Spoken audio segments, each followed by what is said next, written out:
very shortly we're going to play a brand new track called Bless the Hands That Bless. The harpist and singer-songwriter Lucy Bunce is behind this and joins us now. Lucy, afternoon. Hi Pat, lovely to speak to you. And to you as well. Welcome home. You were born in Kent, weren't you? I was indeed at Sidcup in Kent. Okay. Were you musical as a child? Well, I was, because my dad is a composer, so I grew up in a house full of music. So it was very natural for me to start playing the piano and then later on the harp. I actually studied at the Bexley Music Centre, which is in Sidcup, a wonderful musicians, and so learned a lot there. Fantastic. What sort of stuff would your dad compose then?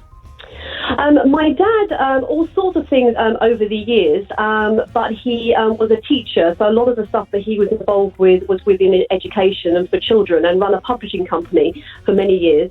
And then also lots of church music as well, so lots of worship stuff. So those two things really. Right. Was there ever any doubt, Lucy, that you would follow in his footsteps?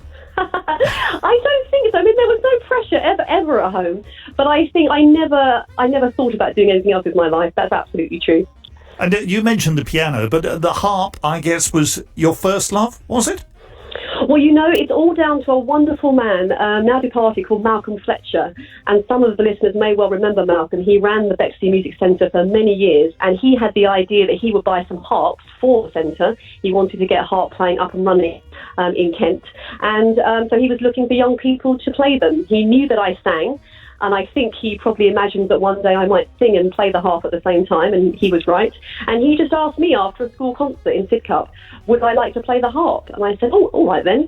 And I said to Mum, I'm going to play the harp. And she said, what are you talking about? But it was one of those lovely moments in time that obviously became very, very significant. So God bless Malcolm Fletcher. Yeah, absolutely. How difficult is it as an instrument to master? Well, it's so interesting because I often hear, the harp's really difficult. But actually, to start, I think it's one of the easiest instruments to start because you touch the things that make the sound, and the strings are actually colour-coded. Some are red and some are blue, so it's very, very visual. Of course, to be good on any instrument is a lifetime of study, but I think it's going to be very encouraging to start because it sounds nice from day one. If you just play a few strings, you get that beautiful sound. You don't make the sound in quite the same way as if you're playing a violin or a flute or something. No, exactly. Oh, you're talking to somebody who grew up learning the recorder. The recorder has a bad name because the recorder played beautifully is absolutely fantastic, but it's not easy to control the sound, is it? I'm sure many of us have memories of school recorder. Such a shame. Yes, that's the important part of the sentence, isn't it? You know, control the sound. Yeah, keep it down, Marsh. What do you think the harp brings to a musical piece that maybe other instruments don't then? Well, I think for me personally, because I can play the harp and sing at the same time, when it's going well, it feels to me that all of that becomes one thing, that it's no longer my voice and the harp, but they join together. And I also think the harp has this tremendous ability to create a sort of spacious place. You know, you play a lovely chord on the harp and it can take you to a very different place, give you that sense of a breathing space, I think. Yeah, and it's not, I don't mean this rudely to any other instruments, but it's not a background instrument, is it? Seriously, if somebody is playing a harp, you're drawn to it, you listen, whereas, other instruments kind of seep into the background. Well, you can't hide with the harp, can you? That's for sure. And certainly, whenever I play concerts, at the end, you often get people, they're coming, and they just want to touch it because there's something so tactile about it. I think you're absolutely right. How did the blessing for the NHS come about then, Lucy?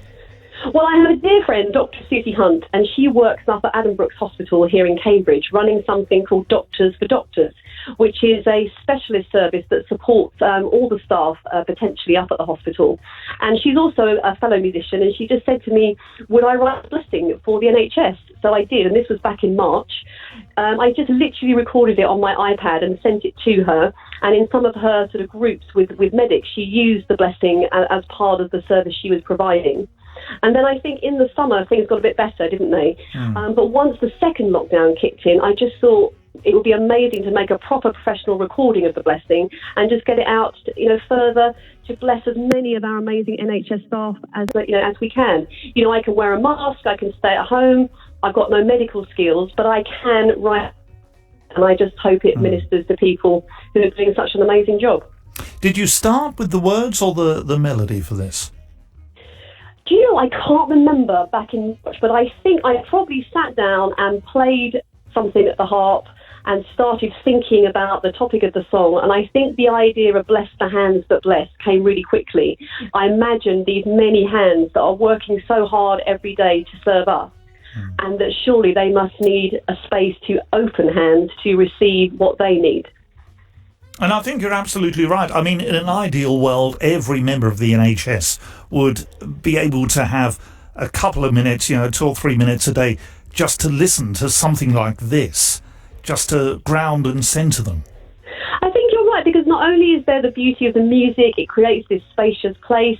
A blessing is essentially a prayer that just declares God's goodness, but also I hope it would remind them they're not alone, that even us musicians who can't help so practically, we can all bring what we have at this time, can't we? And this is my opportunity to do that.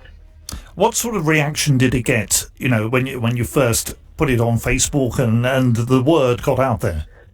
Well, it's been really interesting because I literally recorded it. It's less than 3 weeks ago. Alex Jones featured it at the end of one of his podcasts, which was wonderful. It's had some local plays here on radio. And then this morning, would you believe, I was actually talking to Pam Rhodes, who runs a TV show on YouTube called Sunday Night Live. And she, I think, will feature it this week. It's also going to be played on Radio 2's Sunday morning programme on Sunday early, I think. So it's just extraordinary. I mean, obviously it's a song for the moment, and that's, I'm just delighted that it's getting to a wider audience. Are you ready for it? Are you ready for it to go viral, Lucy? I would love it to go viral. I would love it to sell millions, and then I would love iTunes and Spotify and all those people to donate their quite large profits to the NHS. That would be amazing, wouldn't it? Absolutely. What's been the response amongst NHS members? Have you had feedback from those working?